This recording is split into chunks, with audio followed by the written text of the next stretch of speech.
Hello everyone, welcome back to SwitchUp and to our reactions, 10 things that we took away from the Nintendo Switch 2 Direct that just took place. I think it's safe to say we are all quite impressed. Yeah, that was so much better than I thought it was going to be. When they said it was an hour, I was slightly concerned because I worried they would just waffle about specs for a long time. But they didn't at all, did they? And they jumped straight in there and showed pretty much everything anyone could expect or want to see. Yeah, and then some. And then some, yeah, for sure. So here are our 10 takeaways, the key things from the Nintendo Switch 2 Direct. What are they? Well, let's find out.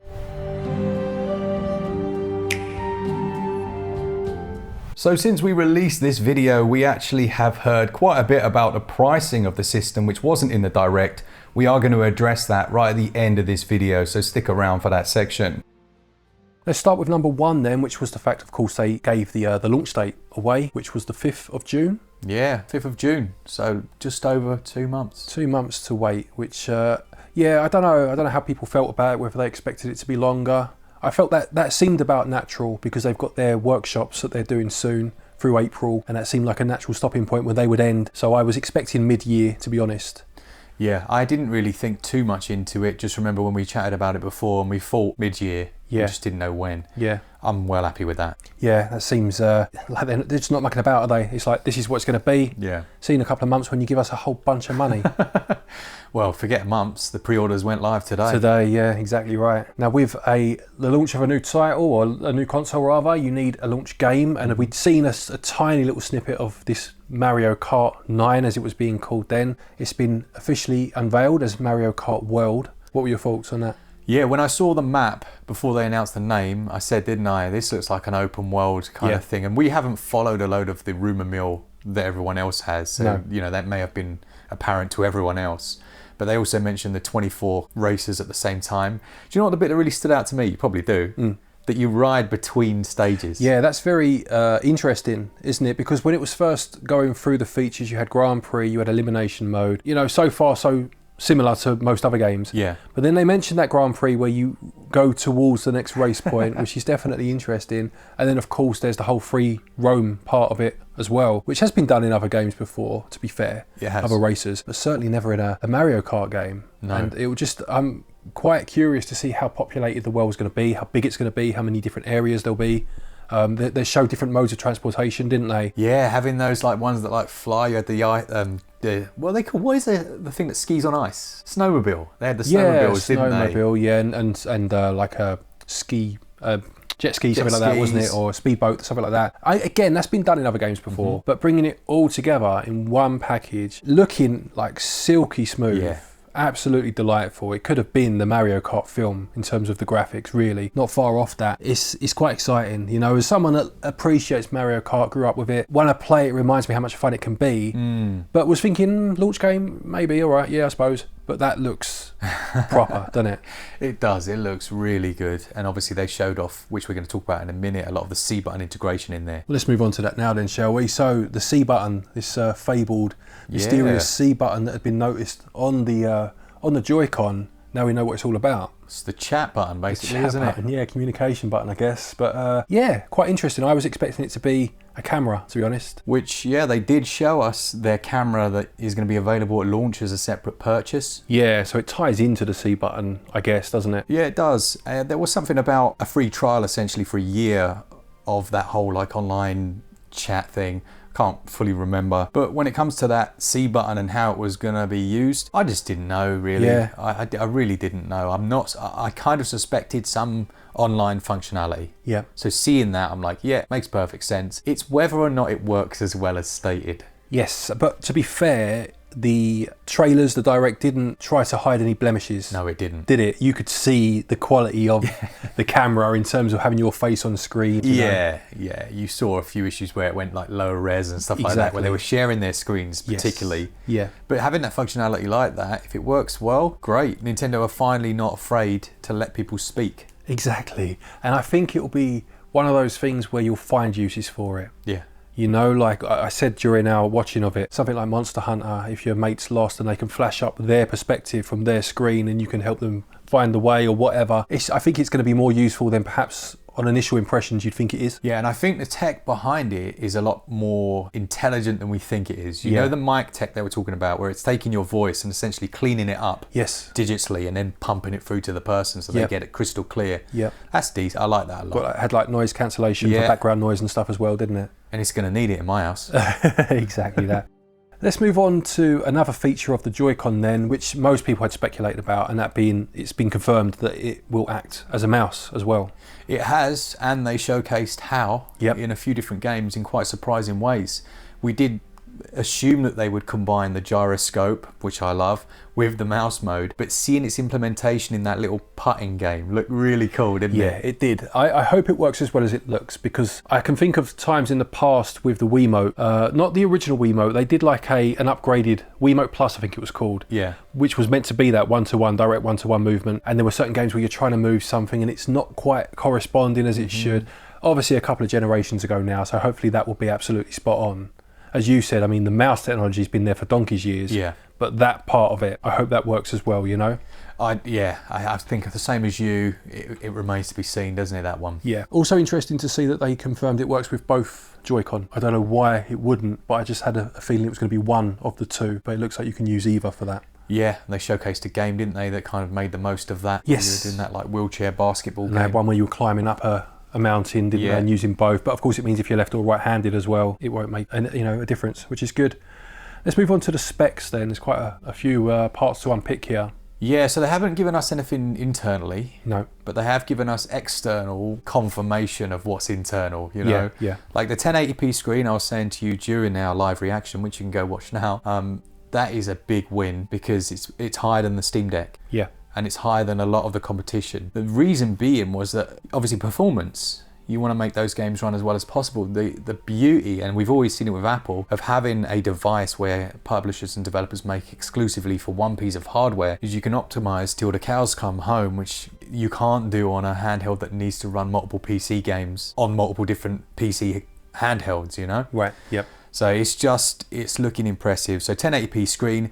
I said to you just before the Direct, there were a few murmurs about it being 120 hertz, but then I equally said, well, that's pointless if you can't get the games to run at 120 frames per second, because it will like tear and it just won't look good. But then they talked about performance modes in games, which I didn't expect from Nintendo. No, I mean, it's something you've seen in certain games over the years, isn't it? A quality mode and a performance mode or whatever you call it. But it looks like it's going to be, well, perhaps standard. Yeah, maybe. You'd hope so. Certainly in first party games at least. And I guess that links to the 4K thing, because that was like 4K will only run at 60 as well, which is interesting. You don't need to worry about that in handheld mode. Yeah. It just looks like it's performing well, which is my main concern. There were a couple of drops in a couple of third-party trailers, but again, they've got to get their head around the architecture. Yeah, for sure. Yeah, I mean, it must be quite daunting being one of the first to be in a launch trailer for any console. Yeah, you haven't got your head around the hardware, as you say. So I suppose that's to be expected. On the track of specs, then they also mentioned the memory, the internal memory, which was 256 gigabytes. As standard. Yeah, it was. Up from, what was it, I don't know now, 32 or something like that, isn't it? It was 64 in the OLED. Right, and it was half of that in the original, It was half of that in original. Yeah. And the thing is, a lot of your current Switch libraries, they're only small file sizes comparative to other systems. But is that all going to change with the bump to 4K? I mean, it has to some degree. One thing that wasn't mentioned, I didn't expect it to be mentioned, but cartridge sizes. Yeah. I wonder what's going to happen with that, because I don't want every game from now on to be download required, or you need to download X amount of the game. Did you have that as one of your points in there, or can we talk about that now? No, talk about it. Okay, cool. So yeah, the cartridge, because this interested me. They had the thing about the micro SD cards. Yes. So firstly, the main cartridges, they say they're running on faster memory, so that's good. Yep. You would hope that they can have larger sizes in there as well. But they also said that your micro SD cards, your current ones, won't be compatible unless they use this new Express format. Now, I haven't seen that before. No. I have seen Class 10 micro SD cards, which is like the fastest micro SD cards you can get. They make a bit of impact, but I don't think the current Switch uses them correctly. What I'm a tiny bit worried about is that they're having their own micro SD cards. But then companies will be able to make them, won't they? Yes, and I'm sure that's happened before. And then, as you say, over time, obviously, the software becomes available and is duplicated. But yeah, there's just, I'd say that a lot of the unanswered questions relate to this part here, don't they? And again, actually, funny enough, that leads us into the next point, which is another part that I don't think was overly clear, and that's these upgraded Switch games. Yeah, so the bit that we expected was to see things like Tears of the Kingdom and some others with some new features. Yes. I don't know if Tears of the Kingdom had new features. What was the game at the start? No, you had Mario Party was the one where it had quite a lot of like new games, didn't it? Yeah. Which were specific to the Switch 2's new hardware. But then you had, as you say, Tears of the Kingdom, which had enhancements to its graphics. It implemented the app, if you remember. Yeah. But yeah, there seemed to be a big difference between the first game, which looks like paid DLC, and the second game, it looked like a bit of a bump, but they both look like they're going to be paid upgrades. Yeah, and it wasn't clear, was it, how that worked? Because you just had like this wording that was like upgrade path or something, Nintendo, something like that. Yeah. If they kind of tie that into your monthly subscription or something, that would make sense to me. I don't know how people would feel about that, or would you rather just pay a one-off fee? I don't really know. At the minute, I'm not quite sure how I feel. I think it depends what the improvements would be. It's only going to be select games by the looks of it, because they mentioned there were 3 types of games. You've got Switch games, Switch 2 games, and upgraded Switch games. Yeah. So it's only going to be certain games that it's applicable to anyway. I'm not sure. It just feels a bit murky at the minute. It does. Unless we missed something just through chatting and didn't quite take it in properly. But things like the PS4 games onto the PS5, I don't know. I mean, I don't own a PS5, but I might be wrong. But I'm sure there are games that you buy and they can then be upgraded to a PS5 version. Is that right? Yeah, sometimes they do free path, sometimes they do a paid path. Right. It depends. And I think that's what Nintendo, it would make sense for them to do something similar. That. Yeah. You know, like things like just a res bump, that's literally one line of code. Sure. And we've already seen that it was in, what was the game that just came out? Xenoblade Chronicles X already has its 60 FPS mode in the code. Oh, I see. Right, yeah. So there won't be any work for them at all. Yeah. Okay, so then maybe there'll be some subtle upgrades going on. I think so. That you won't even think about. Yeah. Fair enough. Well, we'll wait to see. Point 7 then. I mean, what a difference a launch can make in terms of third-party support. You know, I mean, if you look at the last couple of Nintendo consoles and the support they had, even the Switch, regardless of what it got in the end, at launch, I think there were a lot of developers that were, apprehensive about supporting it. This is probably the most exciting point. Yeah. Because it's not just beating themselves, they've beaten every other major console launch. Like the PlayStation 5 when it came out, I love my PlayStation 5, but it's no games, really. Yeah. Nothing that made you go, oh my goodness, they've got an exclusive blah. They had a remake of Demon's Souls. That was cool, but it was a remake of an older game. Yeah. The fact that we've got we'll talk about that in a bit, is unreal. The Xbox has been lackluster. Yeah. It really has. That was one of maybe the best lineup I've seen. It was crazy. I mean, Street Fighter 6 was my one. That's the one that I was you were excited happy to see that, weren't you? But the reason being, it's not necessarily the game itself, Street Fighter 6, albeit I am excited to play it. It's seeing the return of current games in a franchise I love on the console that I choose to play the most, Yep. Obviously, you've had a lot of Street Fighter games on Switch, but the last couple, 5 and 6, even 4 wasn't on the Switch, albeit it was on the 3DS, funnily enough. But it's been a while since I can enjoy that franchise fully, the way I want to play games, And it's just lovely to think that maybe that's not going to be the case anymore. Yeah, well, you'd hope so, wouldn't you? And it also showed off in there, same for me, things like Borderlands 4. Yep. But I also noticed you can see a bit of that mouse mode aiming in there. Yes. Yeah. You know what I mean? I saw it there, I saw it in Fortnite, and we spoke about that. It's going to give Switch players a big advantage over other consoles. Absolutely. I mean, there were a bunch of others, weren't there? Yeah, loads of them. Just showing the way it was used. Really good. On top of third-party support, there was also the mention that Gamecube games will be coming, which is something that people have wanted for a long time. I'm going back to the Wii U. So you had the Virtual Console on the Wii. I mean, people were probably asking for it back then, to be perfectly honest, but certainly from the Wii U onwards, it's been a constant when a Gamecube game's coming, and it's going to be for the Switch 2 that they will arrive. Yeah, everyone's saying, when's Wind Waker coming out? When's it coming out? It is perhaps going to be a slight sour issue that it is Switch 2 exclusive, but it makes a lot of sense. It does make sense. I mean, ultimately, it's a business. They're going to keep something back for the next console because they want to sell more consoles, don't they, But what I'm encouraged by in terms of the Switch Online and the games that are on there for Super Nintendo and NES and whatnot is the amount of third-party games that are on there. Yeah. If it were just the same old first-party games you'd played a million times before, it wouldn't be quite as exciting. But the fact that's got a lot of third-party support, you could see some really good GameCube games, It's just got rid of the worry that it wouldn't be current.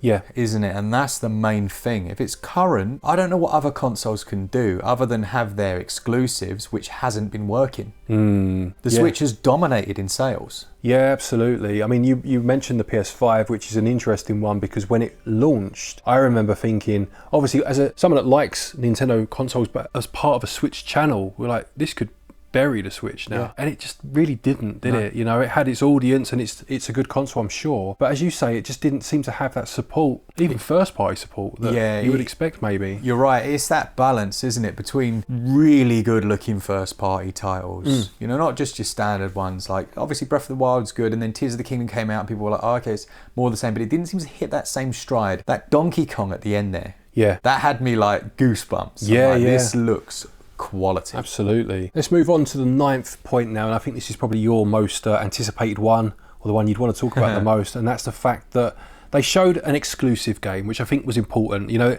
to that point, this was like 52 minutes in. Yeah. We'd seen a lot of good, but we hadn't seen an exclusive. No. And you know, they could have not had one, that's fine. But then when they did have one, it was quite one to have, wasn't it? Unbelievable. Was it Dust Blood? Dust Blood, I think it was called, which, I mean, it's a From Software's game, of course.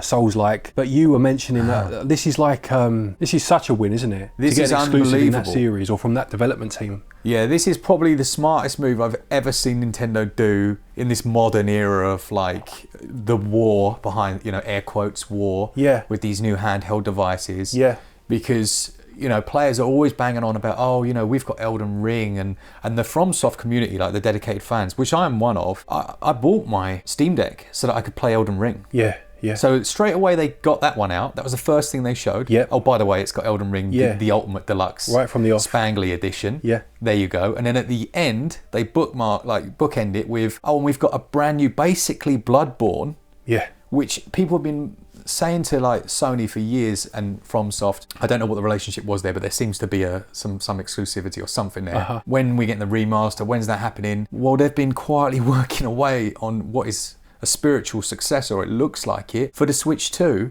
That blew my brain. I can't think of, as the last one I can think of on Nintendo, I'm sure there would have been one, and someone will point it out. You had Resident Evil, the remake on the Gamecube. That was a big one. They got exclusivity on Resident Evil games for a while before that expired.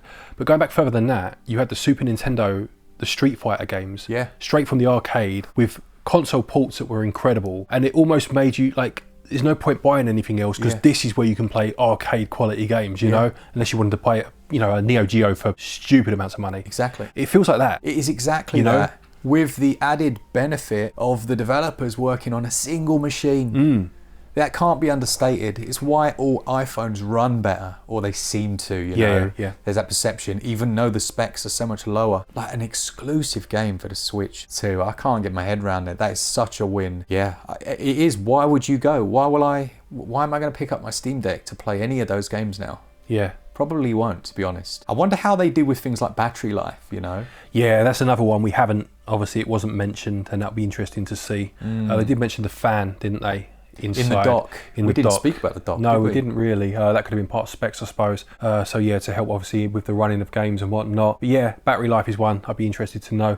But our 10th point of, you know, confirmed what we know now, and that's that last part where they showed 2 new trailers for 2 first-party games, being Kirby's Air Ride and the Donkey Kong game. Was it Donkey Kong Bonanza? Something like that, yeah. Wasn't it? Again, just really smart choices, because Kirby's Air Ride is a game that people have been asking for, either a version of it, a remastered version, or a sequel, or whatever, for a long time. It's not a game I played back in the day, I have to say, on my Gamecube. The Gamecube was kind of the console where I drifted out of gaming for a while. I bought one, but drifted out of it.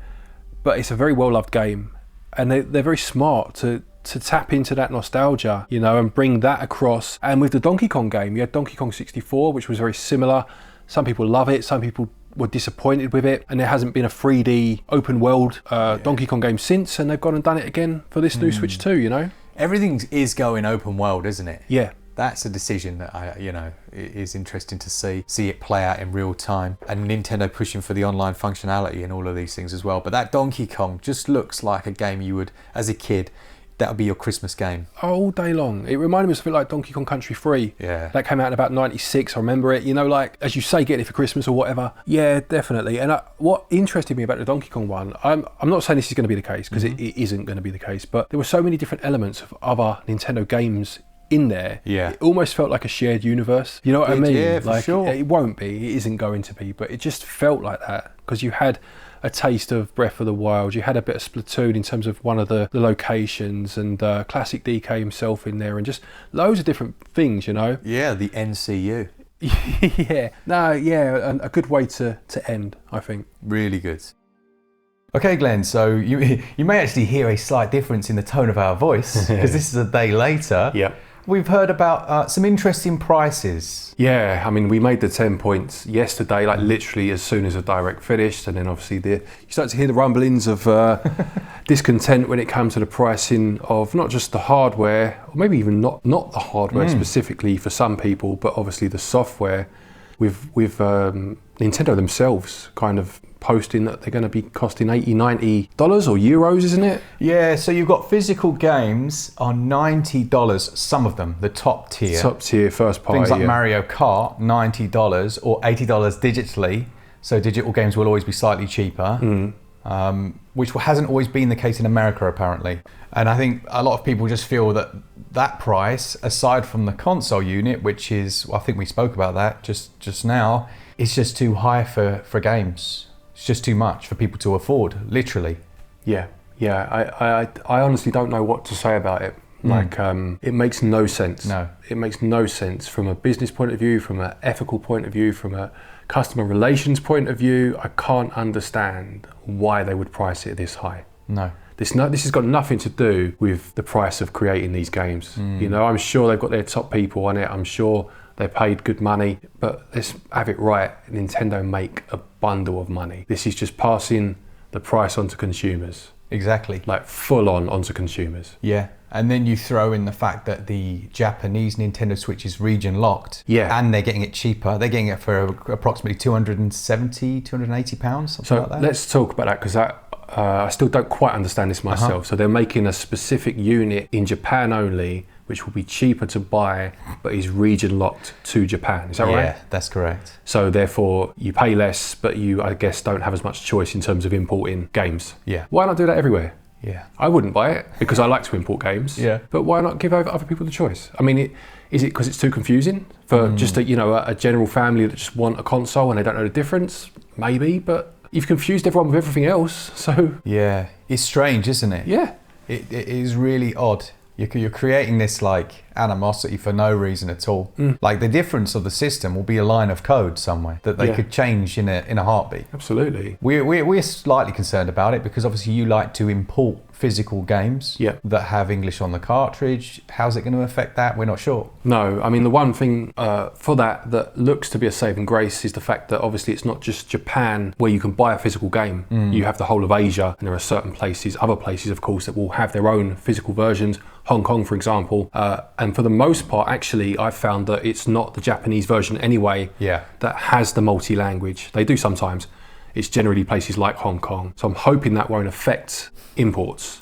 Yeah, exactly. I think when I saw the price sheet for the different games, and I said to you, I was like, oh, well, it's not all bad, because, you know, you got Square Enix in the middle there with their $39.99 price for the game. That's quite nice and cheap. And then, you know, we both looked at it and it was like, actually, that's a digital download. That kind of spoiled that a bit. There are a couple though, like the Capcom one, what would be £49.99 for the physical. That's reasonable to me. For a for a new system, first game from a third party, I meant to say, on a new system, that's understandable. You'd expect that, wouldn't you? I'd say so. I remember buying things like Disgaea 5 for the Switch way back then for about that price. You know, like that's just what you did when you didn't have as many games. So fair enough. But this base price that Nintendo are going for is ludicrous. Yeah. And it's annoying because we made this video yesterday. We did our watch along, you know, like reaction, if you like, and then made a more curated video being this one, of course. But we were absolutely delighted making it, and now we kind of have to sour it with this bit at the end. And it has to be done, because there's no point releasing that.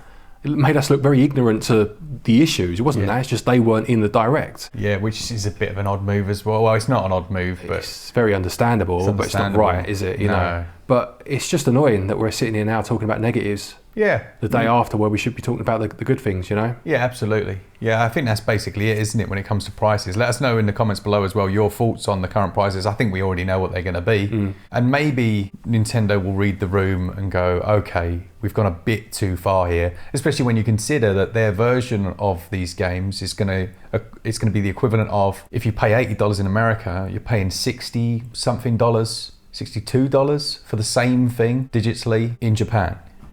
Yeah, it's just, it's very confusing, and it doesn't look good, and I think Nintendo have to have a bit of a wake-up call. I think they need to wake up today and think, oh, we balls that, didn't we?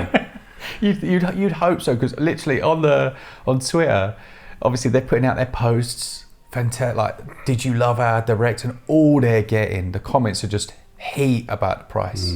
It's a shame. You'd have to be mad not to look and go, okay, all right. Yeah. All right, quickly, before people get so annoyed that they don't buy it. Yeah. They're going to buy it, that's the problem. But some people will buy it, of course they will. I don't know. I don't really know what to say. Let's just hope they listen and sort these prices out, because it's stupid. But yeah, that's 10 points from yesterday and one big huge moan from today about yesterday's direct. Don't forget you can watch our thoughts, our reactions to the actual direct itself. That's on the channel. I'll put a card to it in the top right hand corner. Thank you to our patrons and our channel members for your continued support, and to each and every one of you for watching our videos. Take care, and until next time, happy gaming.